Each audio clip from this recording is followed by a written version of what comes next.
And welcome to another episode of the Don't Argue with the Facts podcast.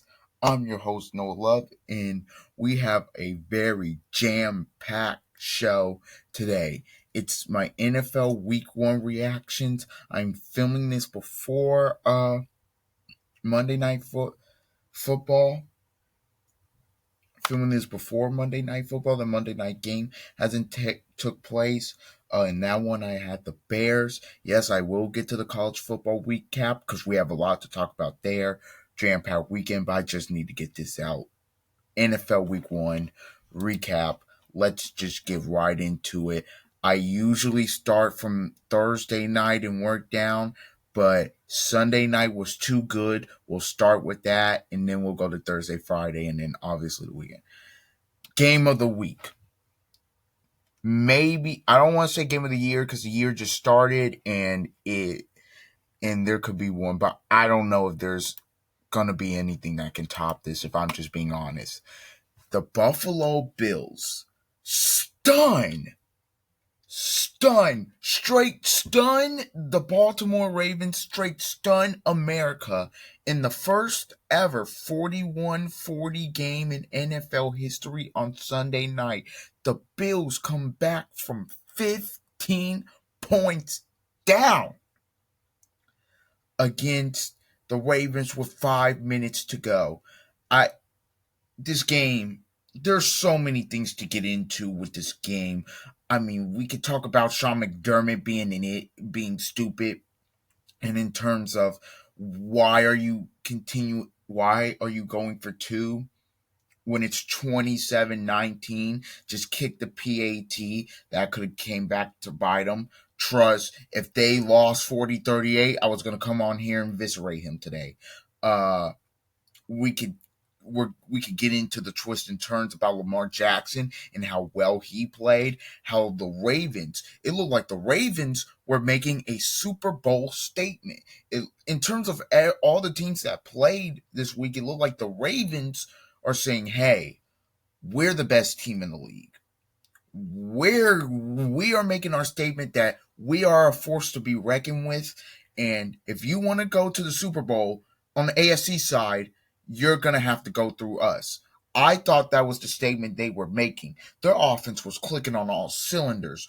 Lamar was making great decisions, whether it was a couple times where he would extend the play or run. Uh, Obviously, D Hop had a nice catch.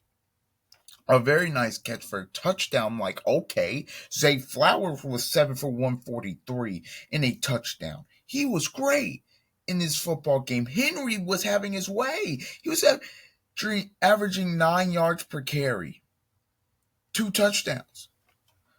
They ran the ball for 8 yards per carry. They ran for 238 yards. I just want you to put into the perspective of this. And they, in terms of plays, they have 50 plays. The Baltimore Ravens did. They 432 yards. That's just they ran for 238. They almost ran for 250 yards and they lost. And they lost because obviously Henry fumbled and Josh Allen isn't human. Josh Allen had to put this game on his back. He is, when people call him Superman, they're not joking. He goes 33 for 46, 394, 2 touchdowns, no picks. This was 112 passer rating. In this game, they did not even have a run game. They didn't have a run game in this game. I mean, yes, he was essentially the run game. I mean, James Cook only got 13 totes. I think a big part of that is it got down early and they couldn't stop a cold.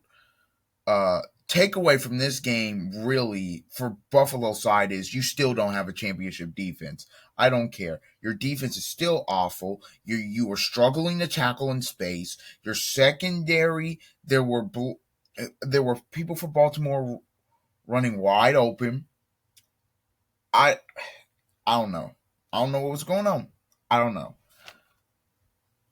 Keon Coleman had a great game, though. 8 for 112. And if Keon Coleman really ascends this year in terms of potentially being one of the best receivers in football, or not in football, but one of the best receivers, or if not the best receiver on your team, that's huge. Shakir played very well in this game. Look, their whole receiving core, they spread the rock around. Dalton Kincaid, oh, James Cook even had a big time reception. Look, this was an insane game. This I mean, I just can't. I was speechless because the Ravens had 99.1% probability to win this game when they went up 15 and it was 5 minutes left. What started this was you missed the extra point. This is just a chain of events. They missed it. Tyler Loop had been great. Had missed a kick all night. Missed the extra point. Then Buffalo goes down. They get a touchdown. McDermott kicks it, obviously, to get the extra point. Then Henry, love him. Ed Oliver, great play. Fumble, picked up. Bills are in their territory. Bills goes down there about I think it was 3-4 plays. Touchdown. I hated the play they ran on the 2-point. The fade, that's a play. Keon Coleman 6'4" against the 6'1" Wiggins. I don't love it. Didn't love that play. I probably would have let Josh go empty and let him make the decision. And I probably would have ran a little bit of mesh. That's just me. Or some rub routes. That's just probably how I would have called it. But I'm not the OC. I'm not going to question Joe Brady because Joe Brady's great. He will be a head coach, I think, or at least a candidate in this upcoming cycle. Also, then this is where I was really baffled. And this is where the conversation with Harbaugh, I think, is going to start. It's 40-38. Bills don't onside kick it, they kick it deep. Okay. Baltimore runs 2 times. It's 3rd and 9. Lamar, they throw it for 6. So it's 4th and 3. At this point, I thought they were going to go for it because Harbaugh has done this before. And with the way the game was going, look, Buffalo at this point, no timeouts. At this point. So they punt the ball back, and Josh Allen, they go down, they get a field goal to win it. Matt Prater, who had just gotten there, been practicing, barely practiced with the team. He nails it. He's the hero. I don't know because I've seen Harbaugh. Remember, 2021, Kansas City, Sunday night, 36-35 win. They're in their own territory. It's like 4th and 1, 4th and 2. He trusts Lamar and he goes and to beat Mahomes.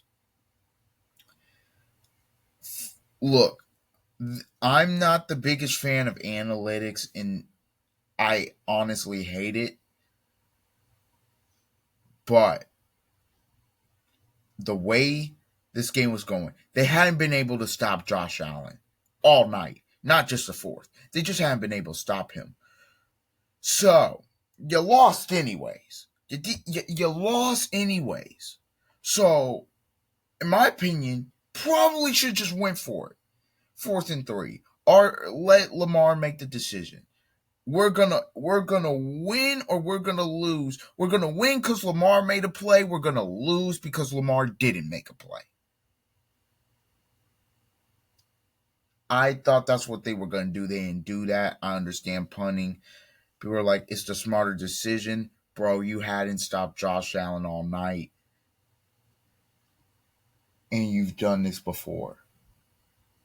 So I did I didn't understand that. Buffalo though pulls off a stunner. This is why you keep playing. It's a 60-minute game. You keep playing. Buffalo, that was an incredible win, incredible seeing their last season in Orchard Park, and this has to beg the question: is this shaping up to be a special season for Buffalo? And I know it's only week one, but last season in that stadium, last season in that stadium, could there be a world where they maybe have home field and they get to the Super Bowl? Could this be one of those? Could it be one of those magical feelings slash season? Look, we'll see. Obviously, it's week one, but Baltimore's got to find a way to win these games. These two stats pop out, and then we're gonna move on. The Ravens are 1-5 since 2022 versus the Chiefs and the Bills. They're 1-5. The only win was the regular season game last season where they destroyed Buffalo 38-10. In Henry, they just went crazy in that week 4 Sunday night game. They're 1-5 since 2022. That is crazy. That's insane. And then this is the stat that's even more insane. John Harbaugh has 17 blown double digit leads. That's the most by any coach since 1991. 17 blown double digit leads. So, and obviously in the Lamar era, they've blown a lot of double digit leads. So, Harbaugh, I like you as a coach, love you. But you gotta ask the question, like, these double digit leads, at some point that's going to come back as a reflection on you. At some point. And I hate that it's going to be that, because at the end of the day, all he can do is put them in the position to make the play. And Baltimore just, for some reason, has not been able to make the play. But and like Henry fumbling, I'm like, oh my goodness. Because I'm thinking, okay, Bills won't go away. Bills haven't been able to stop the run. They're probably gonna ice this. They didn't ice it. Ravens won. Ravens didn't win. Ravens fumbled. Henry fumbles. Wow, it's shocking. But Buffalo gets the win. They're 1-0. Ravens got a divisional battle next week against the Browns. The Bills, I think they play the Jets next week on the road. Yeah, we'll get to the Jets in a minute in a minute, because they played that game against the Steelers yesterday. I thought that was going to be game of the day / week. That didn't top that Sunday nighter. Now, let's go to Thursday night. Let's go to Dallas at Philadelphia. Look, I put in my notes of this game, Dak was dialed. Dak Prescott did enough to win that football game. CeeDee Lamb had 3 costly drops. In the drop, the one in the fourth quarter, I think it was on second down. It was either on second down where they're running like the post. He's got to catch that. There was a rain delay that paused the momentum of this game, obviously, and there was also Jalen Carter spit gate. Look, Dak he spit at the ground, and I smirked at him. Look, Dak was trying to provoke him and rage bait him, and it worked. I'm gonna just be honest. That's what he was trying to do, and it worked. Jalen Carter, you have you can't do that. You just can't do it. You can't spit on him. Right in front of the ref too? Ejection. That's an ejection. You cannot do that. You just can't do that. That that was stupid. And now you're ejected, and now Dallas. I mean, they were moving up and down the field. The game plan centered around you. So now Vic Fangio is like, okay, best players out. Got it. How are we still gonna game plan? Because I ain't game plan for this in terms of him just getting ejected. Not even he didn't even get hurt. Ejected. Can't do that. Look, in terms of the run game, look, Philly ran for 158. Jerry, we need to stop the run. LOL. They didn't stop it. They had no pass rush. They had no pass rush in this football game. You know who was great at rushing the passer? Micah Parsons. I'm just saying Micah Parsons had a sack yesterday, by the way, but we'll talk about the Packers and Lions. But yeah, I thought overall Philly, they were very just undisciplined as well, which was kind of shocking. To me, what I took out this game was look, Dallas will be fine or won't be fine. I have them winning like 6 games, but Dallas, if they want to make the playoffs, if that's even possible, they're going to have to outscore everybody because just isn't their defense just isn't that good.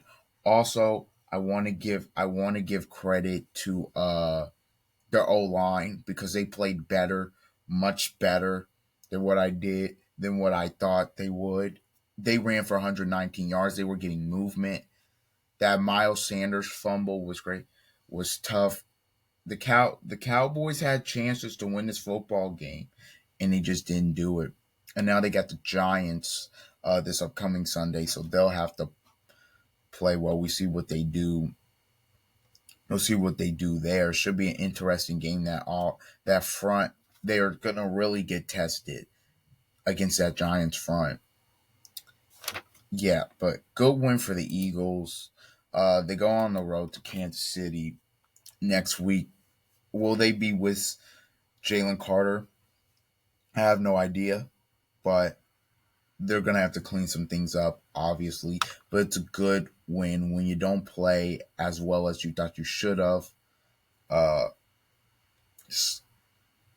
to still be able to get that win, that's a good sign. Okay, now speaking of the Chiefs, let's go to a stunner in Sao Paulo. The Los Angeles Chargers stunned the Kansas City Chiefs 27-21. The Chargers win 27-21 on the Friday night in Brazil. Justin Herbert plays his best game ever. He goes 25, yes, I said ever. He goes 25 for 34, 3 touchdowns, no picks. He was sacked 3 times, but he had an 89 QBR with a passer rating of 131.7. They didn't run the ball great, only 3.6 yards a carry. But in terms of the game, look, Herbert was dishing it. He was throwing it all around the lot. He was dishing it around. Quentin Johnston had his maybe it might have been his best game as a Charger as well. 5 receptions, 79 yards, 2 touchdowns. McConkey went 6 for 74. Keenan Allen looked like an entirely new man. 7 catches, 68 yards, 1 touchdown. The Unk still got it. The Unk still got it. This was great. This was great for the Chargers. Big time win. I thought defensively they were just able to get pressure on Mahomes, make him uncomfortable, played up on because the Chiefs came out throwing short a lot. I don't want to say that was the plan. I think they kind of shifted it because obviously Worthy Kelsey just takes him out. That's great. Worthy's got a dislocated shoulder now, so that's just great for them. Obviously, Rasheed Rice out for 6 games. They're gonna need Worthy back as soon as possible because right now your receiving core is Marquise Brown, Kelsey, and yeah. So obviously, for the Chiefs, this is not the start you want. You're 0-1. Obviously, you have the Eagles coming up. Look, at home, it's the home opener. Gotta find a way to get back on track there. I have to ask this question though with the Chiefs. I don't want to overreact because it's one game, but bro, from an offensive perspective, they look they didn't look great in the first half. Second half, they got some rhythm. Second half, Mahomes was cooking with gas. They were actually throwing the ball deep. You have the Chiefs this year. You have to be able to throw the ball vertically. You got to be able to test teams vertically. Like that stat line he had before the Thornton throw at the end of the half, I think it was like what? 5 for 10 for like 45 or something to that effect. You can't do that. Also, I got to be able to run the ball more. I have to be able to run the football. If I know my receiving core is not the greatest, I got to be more balanced. We're going to have to challenge my offensive line. Look, we're going to have to get some push. We're going to have to run the football. Pacheco got 5 carries. Pacheco and Kareem Hunt combined for 10 carries. That didn't sit well with me either. But this this was a great game to watch. The one throw in the fourth quarter when it looked like the Chiefs were kind of dead. Remember, it was 20-12. Chiefs score, make it 20-18. They don't get it. Chargers go down. It's 27-18. And Mahomes makes that throw on 4th and 1. I can't. I want to say that might have been to Hollywood Brown. That throw, I think it was. And he's getting rushed. He's getting drilled by Mac. About to.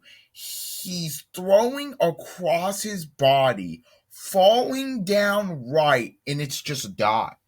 It's just a dime. It's just a dime. Mahomes, those type of throws, best QB in the league. Unbelievable. People are gonna be like, well, no, he's not. Look, Matt Nagy's his OC. Him and Reed. I don't know what the issue is in terms of their play calling. I think they need to get it better. But yeah, look, Chiefs, I think they'll be fine. Defensively, they got no pressure. And also on that 3rd and 14 run, for Herbert to end the game, that's on Chris Jones. We have man-to-man in the back end, and we have a blitz. We're calling a blitz with man-to-man in the back end. If you do not keep outside contain, Herbert's going to rush for 17 and end the game.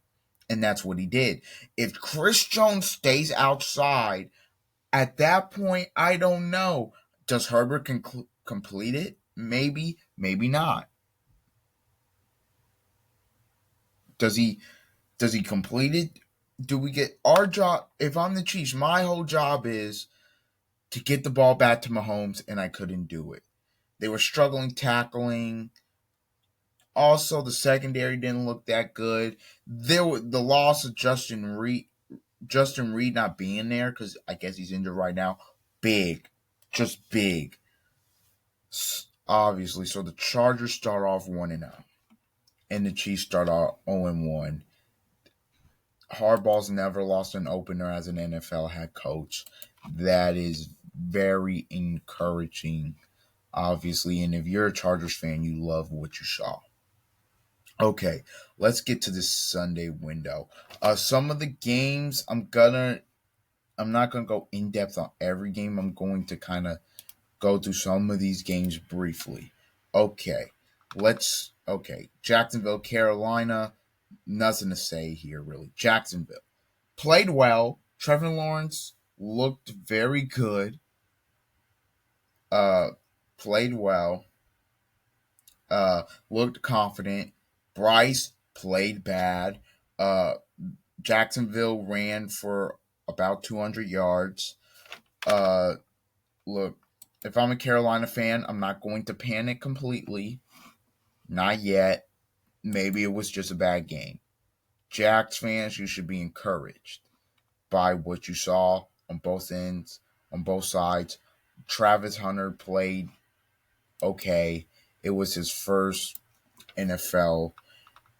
Uh, it was his first NFL game. They had him in as receiver, but then situationally at corner. Okay, Jags won. I picked them to win, but I thought it would be much closer. Arizona beat New Orleans 2013. Look, Arizona wasn't really the most impressed. I can't lie. Wasn't really the most impressed, but Arizona able to squeak out a win. Spencer Rattler threw a great pass late. Uh to I believe it might have been Juwan Johnson, the tight end. You gotta hold on to that in the end zone, big dog. Uh their defense was solid. Look, New Orleans, they show fight. Really good fight. Rattler, they didn't have a run game for most of it. Cardinals got a win against who a lot of people are predicting will be one of the worst teams in football. It's one of those games where, look, win it or just get out at this point. So yeah, Arizona got a win there. They're 1-0. Not much to say there.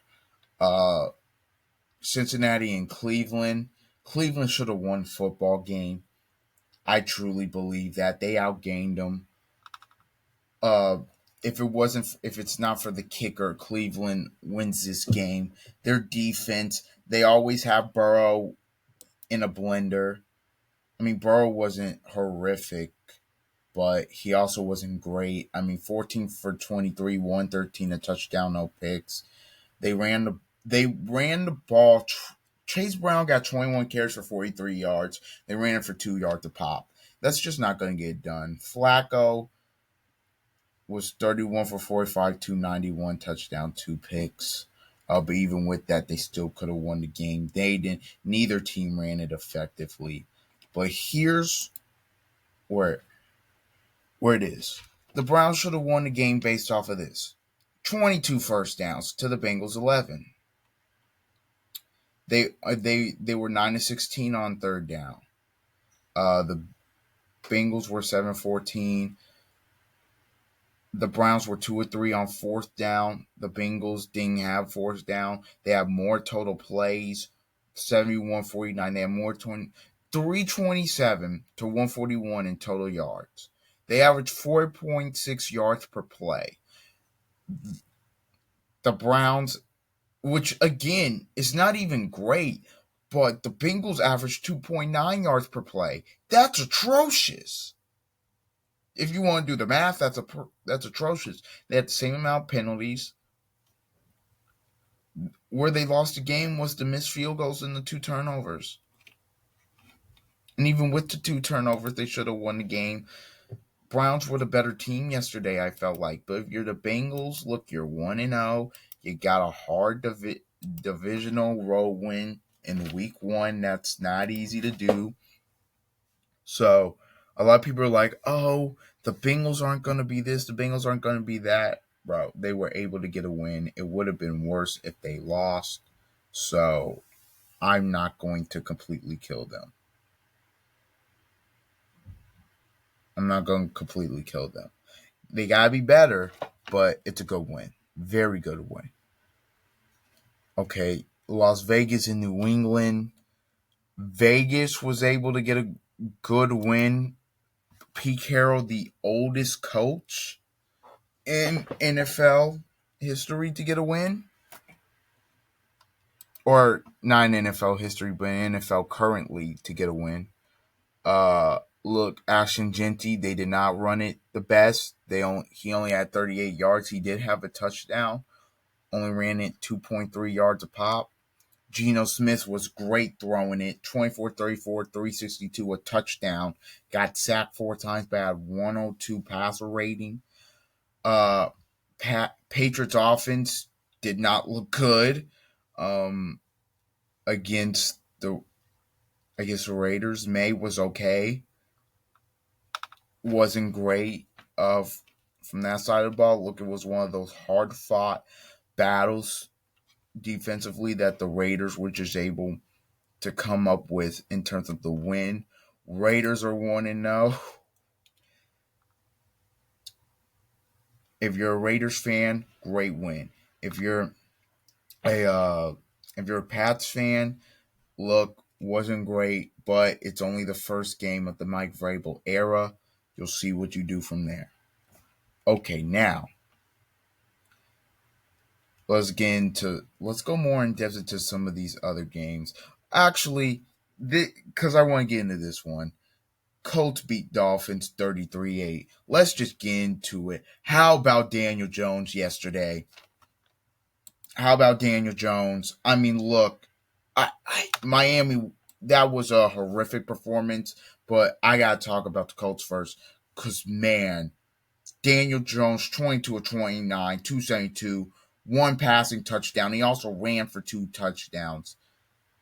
So he had 3 total touchdowns, no pick, 88 QBR, 116 passer rating. They looked good, bro. Look, and they were able to run the football a little bit effectively. It wasn't like this crazy day, but they were able to run it. Daniel Jones had some moments. He had some good throws with ball placement, very good ball placement. He Pierce had a good throw to Pierce for 36. He threw a good ball with Pittman on the one where Pittman slips. He fits it in for a touchdown. This game was straight this was a butt whooping. That's what this was. Butt whooping. Jones was throwing it around a lot. There were a couple times where he went through his progression, went to the check down. The O-line was very good for the Colts in terms of pass protection. I don't even think Jones got sacked in the game. He got sacked once. That's it. But outside of that, flawless, as good of a performance as there was probably in week 1 in terms of an overall team. And they break the week 1 curse. The last time the Colts have won a week 1 game was 2013 against at the time the Raiders were in Oakland. That's who they played. That was the Andrew Luck era. Wow. What a win. What a freaking win for the Colts. Now let's go to the Dolphins side of this. Dolphins might be cooked. Mike McDaniel might be cooked. Look, I picked the Colts to win, but this was bad. Miami never had a chance in this football game. Honestly, the game never felt like it was in danger. From opening kickoff to the end of the game, to the final snap, it was straight Colts domination. Tua threw 2 picks. The first pick, he actually had Hill, just overshot him. Cam Bynum gets the pick. The second one in the third quarter, where they drop lot 2 in coverage, he just, I guess, doesn't see him. He throws into triple coverage and it gets picked off. And then he had another turnover where Kenny Moore timed up a great blitz, forced it out, and it was picked up by Xavier Howard. This is the best Colts win probably in the last four years. That was big time. That was a great win for the Colts. They have Denver next week at home again. We'll see how Daniel Jones can perform, but if you're a Colts fan, you're really happy with that. They honored Jim Irsay at halftime. They said win for Jim, and that's what they did. Colts 33, Dolphins 8. Colts look good. Now let's get to this this game. Tampa Bay versus Atlanta. Tampa Bay beats Atlanta 23-20. Baker Mayfield threw for 3 touchdowns, played a really good game. I thought Atlanta Penix played a really good game. 27-42, 298, a touchdown. Thought he got everybody involved. Couldn't run the ball. Tyler Algier had 10 carries for 24 yards. Bijan had 12 carries for 24 yards. Just not going to get it done. But Bijan also, he in the receiving game, he made a big impact.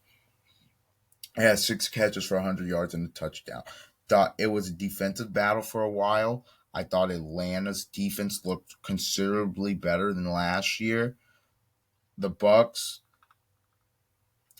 Baker Mayfield was kind of struggling a little bit, but once he settled into the game, it was Baker. Also, Emeka Egbuka, this guy's a stud. 4 catches, 67 yards, 2 touchdowns, catches the game winner on when Baker throws an absolute dime. Talking dime. Talking about where you get all them dimes from. Dime to Emeka Egbuka for the touchdown, and McLaughlin misses the extra point. Younghoe, Falcons drive it down. Younghoe misses a 46-yarder, and the Bucks win. That's a big win early in the divisional. A lot of teams went on the road and won divisional games early, which is going to be big down the line as well. Bucks, they're trying to win the NFC South for a 5th straight time. I like what I saw from both teams. I have both in my playoff projections. I had the Bucks winning the division, but I also had the Falcons in the playoffs. We'll see. Falcons have a Sunday night game against the Vikings, who the Vikings play tonight, so we'll see what they look like as well. The Commanders beat the Giants 21-6. It was a bad day if you're a Commander. If you're a Giants fan, it was a bad day. It was a great day. If you're a Commanders fan, if you're a Giants fan, it was a bad day. They scored 6 points. The offense looked completely putrid. The offensive play calling was terrible. Your offensive line got dominated. The offensive line, I don't remember the last time I see a truly great Giants offensive line. You couldn't run the football. Neighbors was getting frustrated on the sideline. I thought your defense played pretty well overall. I thought Jaden Daniels played really well for the Commanders. But overall, in terms of the game, the defense really kept you in it. But it never felt like Washington was ever in danger, which is weird because, again, the entire game is like 14-6. It's a 1-score game. Giants just weren't going to get that 1 score because their offense was that bad. And it's a bad day for Giants fans because your offense, look, the optimism was at a high, maybe an all-time high. I hadn't seen Giants fans be this optimistic in a while. And then to put the product that they did out on the field yesterday, and then your former quarterback Daniel Jones goes to Indianapolis and he does what he does, you have to question. And look, I don't want to overreact because it's only one game. But post 2012, Giants have been one of the worst organizations in football. It's either Jones or the organization. It's one of the two. There's no. I'm not sitting up here saying Daniel Jones is like the greatest thing since sliced bread. But we can't deny the fact that the Giants organization has no clue what they're doing. And now we're talking about starting Jackson Dart next week. I don't know what the Giants are doing at this point. Who even cares at this point, honestly? Let's talk about the Commanders. Very good game from them. Jaden Daniels, obviously, there's some things he wants to clean up, but it was for 1930, 233, one touchdown. He ran for 68 as well. They ran the ball for 220. They averaged 7 yards a run. That's really good for them. Terry McLaurin had a quiet day, but Debo did not. He was 7 for 77 yards. Ertz had a touchdown catch. Debo Samuel had a touchdown run. So you're very encouraged about what you saw from Debo Samuel if you're a Washington fan. The Commanders are 1-0, but they got a short week now as Thursday night they go up to Green Bay, and that's never an easy game. It's not going to be an easy game. It's going to be a very difficult one and could have playoff implications early in this season. Okay, now let's go to the game of the 1 o'clock window, which was the Steelers and the Jets. The Steelers edge out the Jets 34-32. If people know me, they know I've been on the Justin Fields bandwagon. How Justin Fields looked yesterday. Justin Fields looked really good yesterday. Justin Fields, even though they lost the game, Fields 16 for 22, 218, one touchdown passing. He also ran for 48 yards and ran for 2 touchdowns. So he had 3 total touchdowns, no picks, only got sacked 1 time. Had a 119 quarterback rating. He was great. The guy on the other side was also great. Rodgers was 22 for 30, 244, 4 passing touchdowns, 136 passer rating. Both of these guys were great. It was a duel. I thought it'd be more of a defensive battle. Boy, was I glad to be wrong. This was a really great game. I was impressed with both offenses. Both defenses need to clean something up. A lot to be desired. The reason the Steelers won this game was because of the special teams. The special teams look, it's 26-24 Jets. Jets are returning the ball, get a punch out. Steelers get in their own territory. They go down, score a touchdown. And then Chris Boswell from 60. Boof! Puts it right through the uprights. And the Steelers win. And then obviously after 60-yard field goal. Fields, am I going to run? No, he's wide open. I'm a pass. Ramsey shuts the door, jars the door with the big hit. Jets had every opportunity to win this game. They just could not do it. Saw a lot of encouraging signs in terms of the way they were able to run the football. Breece Hall, 19 carries on 107 yards. Fields was making the right reads. They were always seemed like ahead of the sticks in this game. And with the Jets, they Fields felt very comfortable. So look, this was a really great game. Jets, I put in my notes, Fields versus Rodgers duel.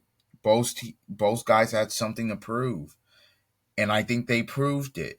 I think Rodgers and Tomlin's going to work well. I had the Steelers in the playoff at Rodgers, I think, looks really, really, really good and will be really good for the Steelers. Also having DK Metcalf there, he had 4 for 83. Calvin Austin had 4 for 70 and a touchdown. In terms of the Ben Skoranek had a touchdown, so did Jalen Warren, so did Jonnu Smith, so just spreading the wealth around. Steelers win a thriller 34-32. Very good, very great win for the Steelers. Okay, after that, let's go to the afternoon window. Let's start with Rams in Houston. That was LA and Houston. That was a defensive battle. Rams come out with the win 14-9. This game I thought this game was very intriguing because of the questions. Stafford's back. Stafford looked well. I thought they played. I thought they were decent on offense. That's a very good Texans defense on the other side. Uh, they their secondary, I said, could be had. Probably, I thought their secondary did play well. Obviously, the front did their thing. It was the Puka Nakua show. Puka Nakua had 10 catches for 130 yards when they needed him most. So the defense, to me, the defense was the story. The defense against Stroud, they were all over Stroud. They were decent against the run, uh, holding Houston to 3 field goals. Obviously, Houston, it's a frustrating day. But for the Rams, you're encouraged with what you saw, with what you watched on the defensive side. So look, against a good team like I believe Houston's going to be, that's a great win to have in week 1. And if you're Houston, starting behind the 8 ball this year, Colts won, Jags won, Titans didn't. We'll get into that in a minute. Uh, yeah, so you're starting behind the 8 ball, but you have a chance to bounce back. Again, it is early in the season. It's just week 1, but that's a win. Obviously, you would like to come up with. Okay, let's actually talk about Denver and Tennessee because I have thoughts. Denver should not want. If Tennessee had competent coaching, Denver should have won, or Tennessee could have won this football game. Okay, it's 6-3. Tennessee has the ball at like their own 4. Bro, just go to half. Why are we dropping back to pass? And Ward gets killed. Ward gets sacked. We're on our own half-yard line. We have to punt the ball. Broncos get it in decent territory. Nick throws a very good pass for a touchdown. So instead of it being 6-3 going on in the half, it's 10-9. You get the 9 because of your special teams. Look, Denver, this was sloppy. Knicks, 25 for 40, 176. Not great. 1 touchdown, 2 picks. Not good. J.K. Dobbins had a touchdown. R.J. Harvey had a big run. Look, the defense of Denver was just great. They were just creating havoc. Look, Tennessee, that was a mess. The O line, I get the defense was fighting, but the O line terrible. Cam Ward was getting killed back there. Couldn't really run the ball great. Uh, your receivers, you got Calvin Ridley dropping passes. I mean, oh my goodness, this was bad. So I look at Cam Ward's stat line and I watch the game. I'm saying he played a little bit better than his stat line. He just had a lot. He had a lot of drops. So it's going to be a rough year if you're the Titans if you can't get this cleaned up. I think the offensive line is just going to be bad, but in terms of the drops, bro, you've got to get that cleaned up. They would have had a shot in this game if they could have cleaned up the drops. Well, they had a shot anyway, but if they could have potentially won the game if they would have cleaned up the drops. And just so many mistakes by both teams. Very sloppy game there, but Denver was able to come out of it. San Francisco beat Seattle 17-13. Robert Saleh getting him back.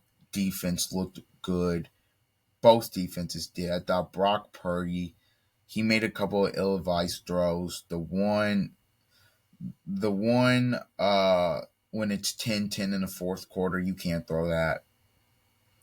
And it picked off. Now, luckily, it was only held to like 3, which was huge. They only got 3. And then the throw late in the game, that's ill-advised, but Jake Tonges goes up, snags it, 17-13. Then Seattle's driving. Obviously, I guess they're going to let Bosa say it was a strip sack, even though he didn't really strip it. He pushed the offensive tackle into Darnold right when Darnold's about to throw. He loses it because it hits the back of the offensive tackle. And then they pick it up and San Francisco wins. Again, big road divisional dub. Big road divisional dub. And now this could set up for something big later in the season. Seattle now you're 0-1. Your rest of your division is 1-0. That so they're behind the 8 ball. San Francisco, one of the easiest schedules in football. A lot of people have been higher on them than I have. It's a great win for them. We'll see what they do going forward. Oh, Green Bay. This is the last game. Green Bay defeats Detroit 27-13. I was not, how can I put this? I wasn't shocked by the result. I picked Green Bay to win. I was shocked in the way they did it. I was shocked that they handled Detroit up front. Detroit didn't have any explosive plays. It was like check down. Charlie wasn't able to run the ball effectively. Green Bay shredded their man to man coverage in this football game. Really did. Uh, Look, Michael Parsons got sacked, which is good for him. Jordan Love played particularly well. Didn't have any turnovers, which is a big thing. So look, the Packers. Look, the Packers. Honestly, just after week one, they look. Look, I gotta see how Vikings look tonight, but they look like the best team in the North. Detroit look. This I said there'd be a little bit of a drop off. They have to go back to the drawing board in terms of the coordinators. They got to be better, and then they have to be better up front. Why Detroit was so good was because of their physicality, and they just didn't have it against Green Bay, so they're gonna have to get that fixed. All right, this has been an episode of the Don't Argue with the Facts podcast. I have been your host, Noah Love, and until next time, see ya.